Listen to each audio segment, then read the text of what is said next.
فاسألوا أهل الذكر إن كنتم لا تعلمون۔ السلام علیکم ناظرین، میں ہوں نعیم ناصف اور پروگرام ہے آپ کا سوال۔ آپ سوال کرتے ہیں، ہم جواب دیتے ہیں، آپ پوچھتے ہیں اور ہم اپنے مفتی صاحب سے اسلام پر شرعی دلائل کی روشنی میں آپ کے سامنے رہنمائی لے کے آتے ہیں۔ ناظرین، تہوار آتے رہتے ہیں، تہوار جاتے رہتے ہیں، ہر سال میں تہوار آتا ہے، مختلف آوازیں اٹھتی ہیں۔ ایک آواز یہ اٹھتی ہے کہ یہ ٹھیک نہیں ہے۔ کیوں؟ اسراف ہے، فضول خرچی ہے، اس میں لوگوں کی گردنیں کٹتی ہیں، جانیں جاتی ہیں، یہ ٹھیک نہیں ہے۔ ایک آواز یہ اٹھتی ہے کہ نہیں نہیں نہیں، یہ تو تفریح ہے، یہ تو بالکل ٹھیک ہے، اس کی اجازت ہونی چاہیے، اس کے ساتھ لوگوں کا روزگار جڑا ہے، اس کے ساتھ لوگوں کے کاروبار جڑے ہیں، اتنے ہزاروں لوگوں کو کاروبار ملا ہوا ہے، روزگار ملا ہوا ہے، تو اس کی اجازت ہونی چاہیے۔ یہ آزادی پر پابندی ہے، یہ تفریح پر پابندی ہے۔ اسی طرح کا تہوار پھر آنے کو ہے اور وہ ہے بسنت۔ کیا یہ غیر شرعی ہے؟ کیا اس میں اسراف ہے؟ کیا یہ موت کا پیمانہ ہے؟ یا پھر یہ لوگوں کے روزگار کا ذریعہ ہے، لوگوں کا کاروبار ہے، لوگوں کی تفریح ہے؟ یہ کیا ہے؟ آج ہم پوچھتے ہیں اپنے مہمان جناب قاری محمد مصطفیٰ راسخ حافظہ اللہ سے۔ جناب قاری صاحب، خوش آمدید، السلام علیکم ورحمۃ اللہ وبرکاتہ۔ جی وعلیکم السلام ورحمۃ اللہ وبرکاتہ۔ بسنت آنے کو ہے، سوال ہم نے آپ سے یہ سارے کرنے ہیں جو میں نے اپنی ابتدائی گفتگو میں کیے۔ بتائیے گا کہ بسنت کیا ہے اور اس کا پس منظر کیا ہے؟ بسنت اصل میں ایک تفریح کا دن ہے جس میں لوگ جو ہیں وہ اپنے کاروبار چھوڑ کر، اپنی دنیا کی جھنجھٹوں سے اپنے آپ کو تھوڑا سا فرصت دے کر تفریح کے لیے نکلتے ہیں اور پتنگیں اڑاتے ہیں۔ تو یہ دن ابتدا میں سب سے پہلے چائنا کے اندر شروع ہوا، تو قبل مسیح 3000 سال قبل مسیح جو ہے چین کے اندر اس کا آغاز ہوا۔ چینی لوگ جو ہیں انہوں نے سال کے اندر ایک دن مقرر کر لیا۔ چینی تاجر باہر نکلتے اور سال کے اندر ایک دن کے اندر وہ تفریح کرتے اور اپنے آپ کو راحت پہنچاتے۔ تو اس کا آغاز تو تفریح سے ہوا اور چائنا سے ہوا، لیکن چینی تاجر چونکہ بر صغیر میں اور ہندوستان میں بھی ان کا آنا جانا تھا، تو چینی تاجر اس کو لے کر بر صغیر میں آ گئے۔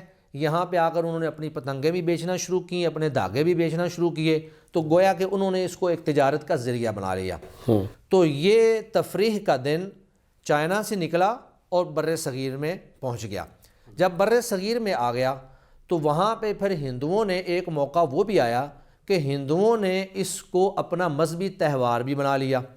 اب ہندو جو ہیں اس دن تفریح بھی کرتے تھے، انہوں نے اس کو مذہب کے ساتھ جو ہے منسلک کر دیا، اور ان کی ایک دیوی ہے درگا دیوی۔ اور یہ جو دن ہے یہ آپ دیکھ لیں کہ بیساکھی مہینوں کے اعتبار سے منایا جاتا ہے۔ یہ ایک مہینہ ہے مگر، تو مگر کی 5 تاریخ کو بسنت کا دن جو ہے وہ منایا جاتا ہے، اور اس کے اندر یہ درگا دیوی کے نام پہ جو ہے پتنگیں اڑاتے تھے، تفریح کرتے تھے، اور اس دن جو ہے یہ اپنے براہمن جو ان کے رہنما، مذہبی رہنما اور لیڈر ہوتے، ان کو کھانے کھلاتے اور بتوں کے نام پر بے شمار چیزیں جو ہے یہ تقسیم کرتے۔ اس کا جو ہندوستان کے اندر پھیلاؤ ہوا ہے، بیرونی جو بہت بڑے مورخ گزرے ہیں انہوں نے ہندوستان کا جب وزٹ کیا اور یہاں پہ انہوں نے سیر و سیاحت کی غرض سے چکر لگایا، تو انہوں نے اپنی کتاب کے اندر بھی بسنت کا تذکرہ کیا ہے۔ وہ اپنی کتاب الہند جو ان کی بڑی معروف کتاب ہے، اس کے اندر اس کے باب نمبر 76 میں لکھتے ہیں کہ جب میں ہندوستان میں گیا تو میں نے دیکھا کہ وہاں پہ 5 مگر کو لوگ جو ہیں وہ بسنت منایا کرتے تھے، اور اس بسنت پہ وہ اپنے براہمنوں کو بھی کھانے کھلاتے، ان کو اچھے کپڑے پہناتے، اور پھر اپنے بتوں کی بھی پوجا پاٹ کرتے اور ان کے پاس جا کر نظر و نیاز مانتے، اور وہاں پہ جا کر جو بھی ان کی پوجا کر سکتے تھے وہ کیا کرتے تھے۔ اور اسی طرح بسنت کے حوالے سے مختلف جو تہذیبیں ہیں اور جو مختلف ممالک ہیں ان کے اندر مختلف رائے پائی جاتی ہے۔ جاپانی جو ہیں وہ بھی بسنت مناتے ہیں، لیکن ان کا موقف ذرا تھوڑا سا مختلف ہے۔ وہ کہتے ہیں کہ بسنت منانے سے جب ہم پتنگوں کو فضا میں چھوڑتے ہیں تو جو بد روحیں فضا میں ہمارے اوپر لٹک رہی ہوتی ہیں، ہمارے اوپر حملہ آور ہوتی ہیں، وہ وہاں سے بھاگ جاتی ہیں، اور پھر جب وہ بھاگ جاتی ہیں فضا صاف ہو جاتی ہے، اس سے جو ہماری فصلیں ہیں، ہمارا اناج جو ہے وہ اچھا ہوتا ہے۔ اسی طرح نیپال کے اندر جو لوگ موجود ہیں ان کا اس بارے میں ایک اور موقف پایا جاتا ہے.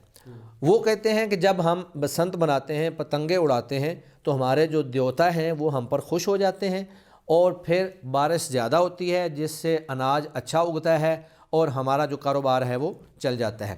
ایک اور بڑی عجیب چیز ہے، یہ شاہی قلعہ جو ہے اس کی بیک سائڈ پر ایک دربار ہے، اس کا نام ہے بابا گڈی سرکار. بابا گڈی سرکار اب بھی موجود ہے. تو کہتے ہیں کہ وہ بابا جی اس طرح کرتے تھے کہ اپنے مریدوں کو کہتے ہیں کہ آپ اپنی حاجتوں کو پورا کرنے کے لیے، اپنی نظر و نیاز کو پورا کرنے کے لیے آپ مجھے ڈور اور پتنگیں لا کے دیا کریں. اور جو بھی مرید ان کے پاس جاتا، ان کا معتقد ان کے پاس جاتا، وہ اس سے پتنگ لیتے اور اس سے ڈور لیتے اور اس کو اڑانا شروع کر دیتے اور کہتے جی تمہاری بلائیں ٹر رہی ہیں اور تمہاری مصیبتیں جو ہیں وہ تم سے دور ہو رہی ہیں. نہیں، پھر تو یہ تہوار اسلامی ہو گیا نا، جب ایک بابا جی اس کو باقاعدہ جو ہے وہ اڑاتے ہیں اور اپنے مریدوں سے لیتے ہیں تو پھر یہ غیر مسلموں کو تو نہ رہا. اصل میں بات یہ ہے کہ اس کی ابتدا تفریح سے ہوئی جو چائنا سے شروع ہوا، اس کے بعد یہ ہندوؤں کے اندر آ گیا اور ہندو جو ہیں اس کو اپنی دیوی درگاہ کے نام پر اس کو چلاتے رہے. اب چونکہ ابتدا اس کی تفریح کے بعد پھر ہندوؤں کے تہوار کی بنیاد پر ہوئی، تو جو تہوار ابتدا میں کسی دوسرے مذہب کا ہو، غیر اسلامی تہوار ہو، اس کو اگر مسلمان بھی منانا شروع کر دیں تو وہ اسلامی نہیں ہو سکتا ہے. جس طرح بسنت جو ہے، اسی طرح آپ کہہ لیں کرسمس ڈے ہے یا ویلنٹائن ڈے ہے، کئی اور بھی تہوار ہیں جو ہمارے مسلمان مناتے ہیں.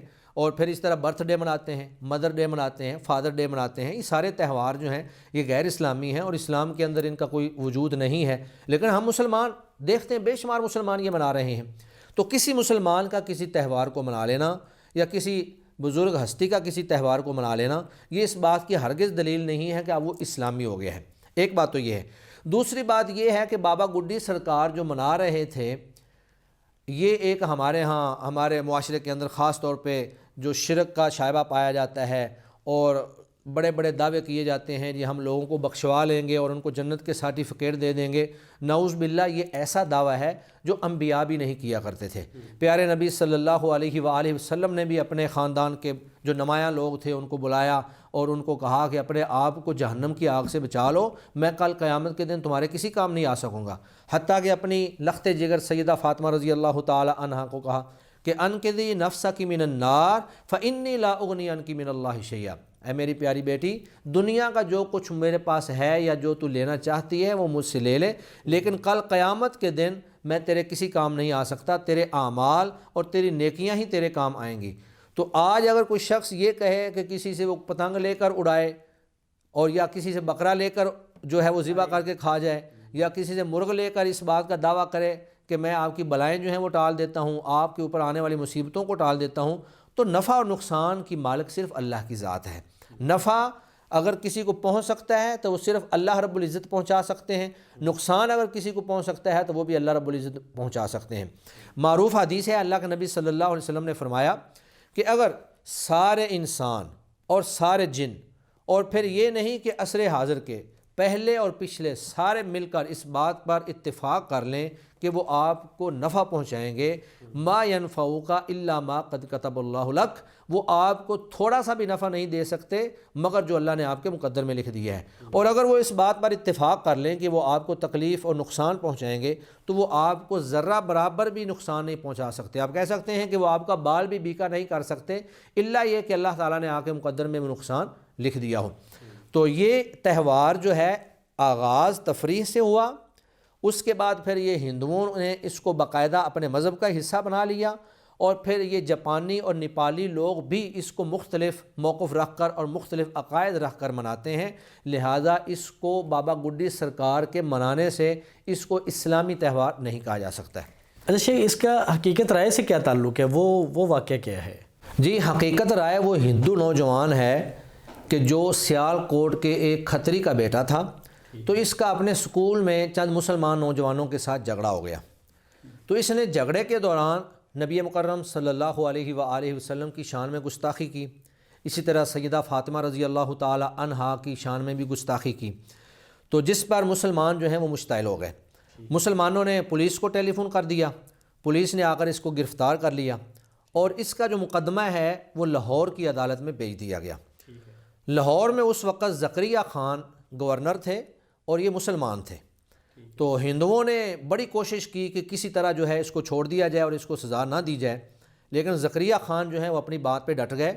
انہوں نے کہا کہ جہاں حرمت رسول کا معاملہ ہوگا وہاں پہ کمپرومائز نہیں ہو سکتا ہے، چنانچہ اس کو سزائے موت دے دی گئی۔ ہندوؤں نے پوری کوشش کی کہ کسی نہ کسی طرح سے ہم اس کو بچا لیں، لیکن زکریا خان جو ہیں وہ اپنی بات پہ ڈٹ گئے۔ تو جب اس کو موت کی سزا دے دی گئی تو اس وقت اس کو جو سزا دی گئی وہ سکھ نیشنل کالج، یہ جو گھوڑے شاہ کا علاقہ ہے نا، یہاں پر ایک تھا کالج، نیشنل کالج سکھوں کا، اس کا نام تھا سکھ نیشنل کالج، اس کے گراؤنڈ کے اندر اس کو سزائے موت دی گئی تھی۔ آج کل وہ علاقہ جو ہے وہ انجینئرنگ یونیورسٹی کا حصہ ہے۔ تو وقت کے ساتھ ساتھ جو ہے ہندوؤں نے وہ جگہ جہاں پر اس کو پھانسی دی گئی تھی اس جگہ پہ انہوں نے مندر بنایا، اور پھر وہاں پر انہوں نے اس کی خوشی کے لیے اور اس دن کو منانے کے لیے وہاں پر باقاعدہ پتنگ بازی کرنا شروع کر دی اور پتنگیں اڑانا شروع کر دی۔ لیکن قیام پاکستان کے بعد جب پاکستان بن گیا، واضح بات ہے یہاں ہندوؤں کی تعداد زیادہ نہیں رہی، ہندو جب یہاں سے چلے گئے تو وہ مندر بھی آہستہ آہستہ ختم ہو گیا، اور اس کے ساتھ جو سکھ نیشنل کالج تھا وہ بھی ختم ہو گیا، تو اب اس کا وہاں پر کوئی تصور موجود نہیں ہے۔ تو حقیقت رائے جو ہے اس کی پھانسی، اور پھانسی کا سبب گستاخی رسول اور اسی طرح سیدہ فاطمہ رضی اللہ تعالی عنہ کی توہین یہ تھا۔ تو انہوں نے اس چیز کو بنیاد بنا کر جو ہے کہ انہوں نے اللہ کے نبی کی توہین کی ہے، سیدہ فاطمہ رضی اللہ تعالی عنہا کی توہین کی ہے، لہٰذا انہوں نے اس کو اپنا ہیرو بنا لیا، اور اس کا دن یا اس کی برسی اس انداز میں مناتے تھے کہ وہاں پر اکٹھے ہوتے اور وہاں پہ پتنگیں اڑایا کرتے تھے۔ تو حقیقت رائے کا یہ اصل معاملہ ہے۔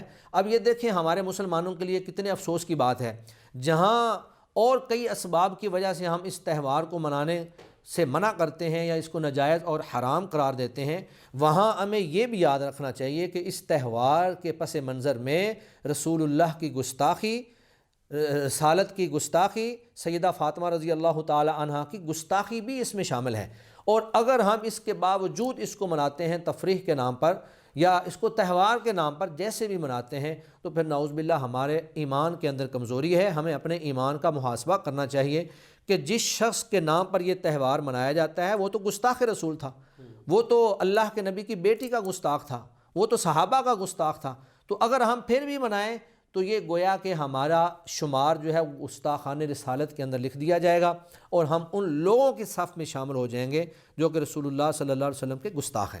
اچھا، یہ تو چلیں، یہ تو تہوار اس لیے ایک وجہ ہو گئی اس کو نہ منانے کی کہ یہ غیر اسلامی تہوار ہے، اور خاص طور پہ اس کو ہندو جو ہیں وہ اپنے اس کو انہوں نے مذہب کے ساتھ جوڑ دیا، اور دیوتاؤں کے نام سے کھانے بنانا اور ساری چیزیں۔ لیکن یہ بتائیے گا کہ کیا اس تہوار کو منانے کی یہ واحد وجہ ہے یا اس کے علاوہ بھی کچھ وجوہات ہیں؟ مثلا جیسے اسراف ہے، یعنی کہ آپ کچھ فائدہ حاصل نہیں ہوتا اور آپ کروڑہا روپے اس پہ لگا دیتے ہیں، اور جس طرح ہمارے بچے چھتوں پہ چڑھ کے مناتے ہیں تو گر کے یا زخمی ہو جاتے ہیں یا جان سے ہاتھ دھو بیٹھتے ہیں، یا ایک آدمی سفر پہ جا رہا ہے اس کے گردن پہ ڈور پھرتی ہے اور وہ جان دے دیتا ہے یا زخمی ہو جاتا ہے، تو یعنی اس کی وجوہات ہی اس کو غیر اسلامی بناتی ہیں۔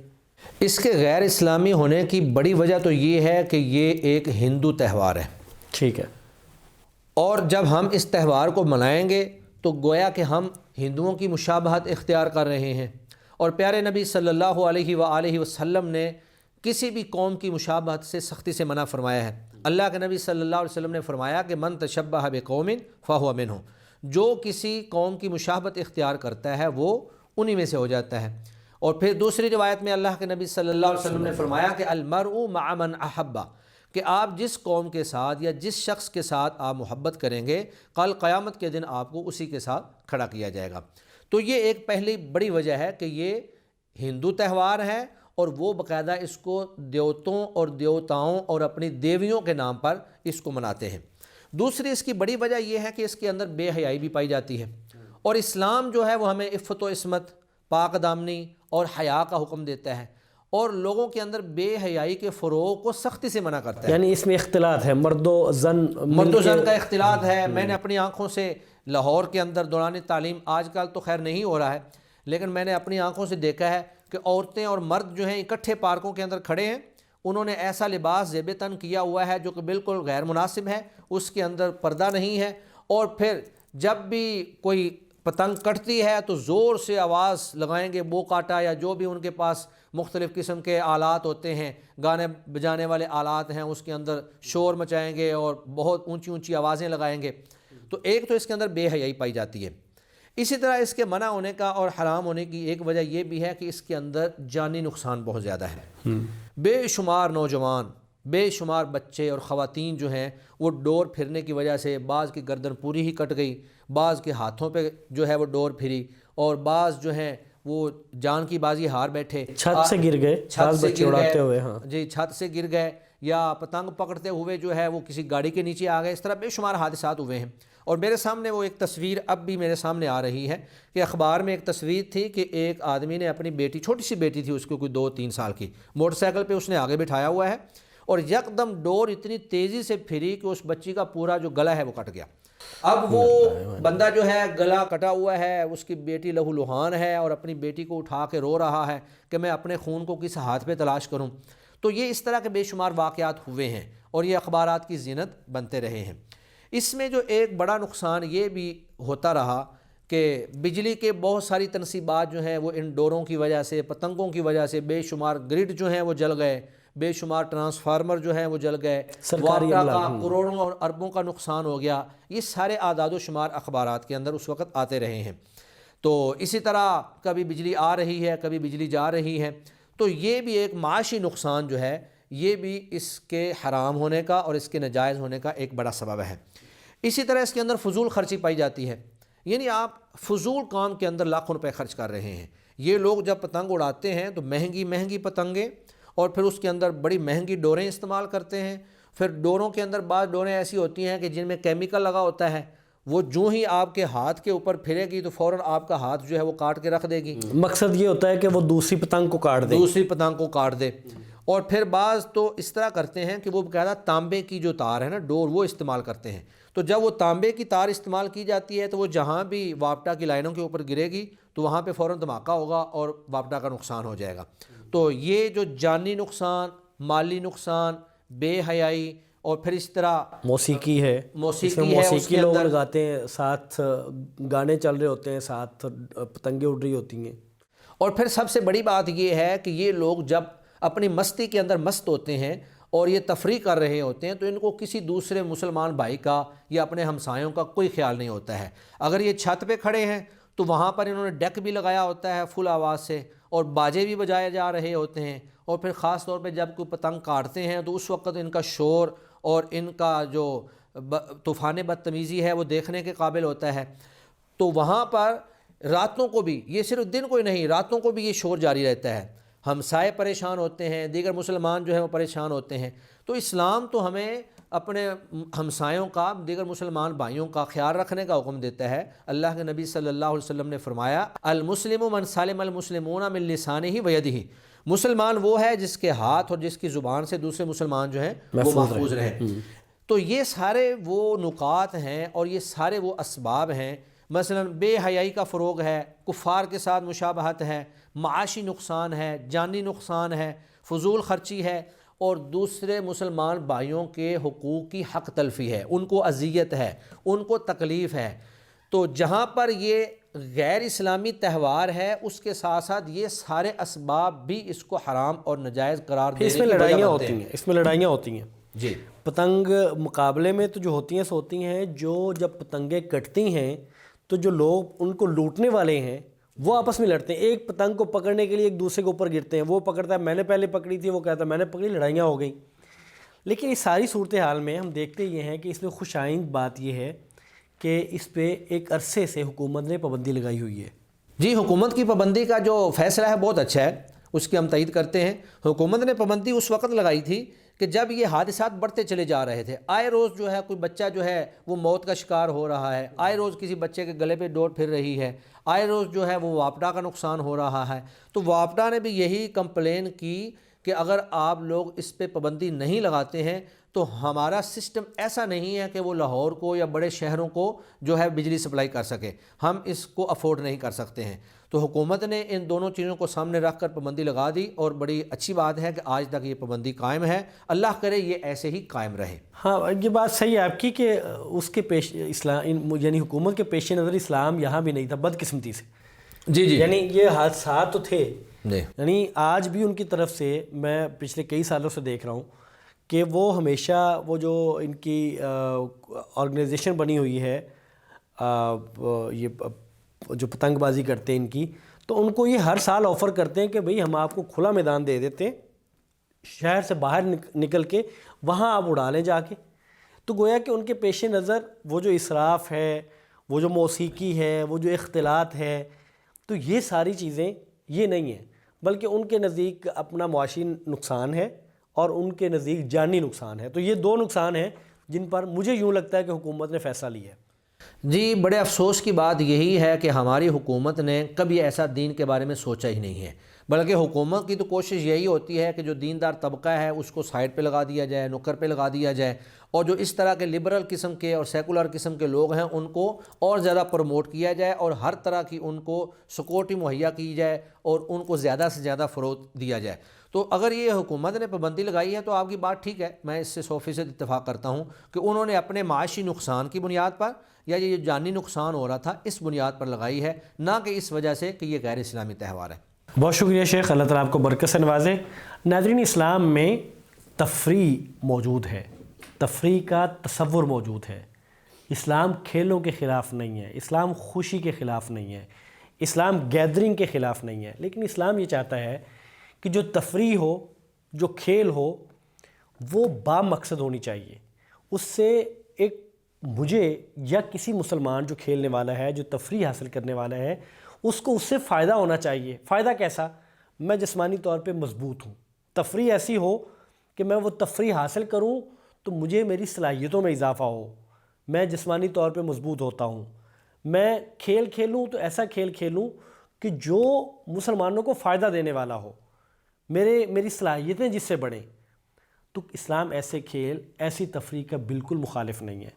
دوڑ بازی ہے، تیر بازی ہے، نشانہ بازی ہے، آپ سوئمنگ کرتے ہیں، یعنی وہ تمام چیزیں جو کسی وقت میں آ کے مسلمانوں کے لیے فائدے کی صورت میں سامنے آ سکتی ہیں، وہ تفریح کی صورت میں آپ کر سکتے ہیں۔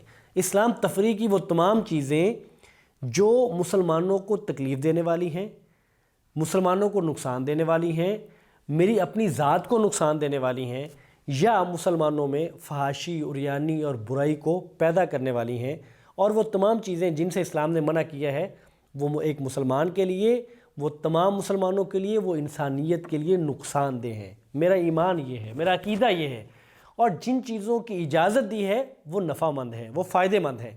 اس لیے اسلام جب کسی چیز پہ پابندی لگاتا ہے تو وہ گویا کہ آزادیوں پہ پابندی نہیں ہے، وہ تفریح پہ پابندی نہیں ہے، وہ اصلاً نقصان پہ پابندی ہے۔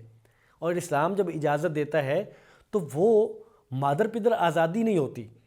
جس چیز کی اجازت ہے، گویا کہ اسلام یہ کہہ رہا ہے کہ آپ کو نفع کے قریب کر رہا ہے، یہ چیزیں نفع کی ہیں، ان کو آپ حاصل کر لیں۔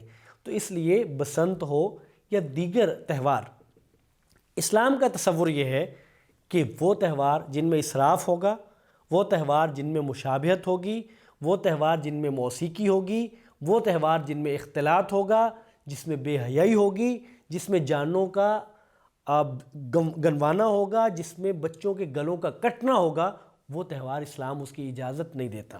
اس لیے یہ تہوار ایسا ہے، اس میں یہ تمام چیزیں موجود ہیں۔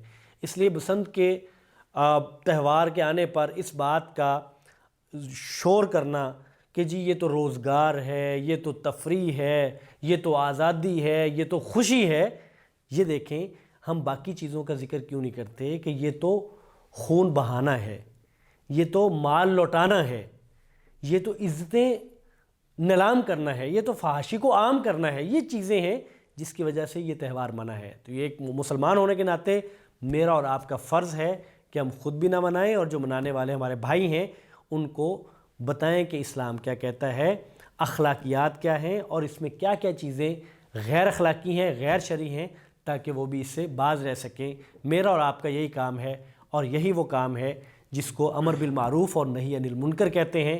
ایک مسلمان ہونے کے ناطے میرے اور کرنے کا کام یہی ہے۔ مجھے دیجیے اجازت۔ السلام علیکم ورحمۃ اللہ وبرکاتہ۔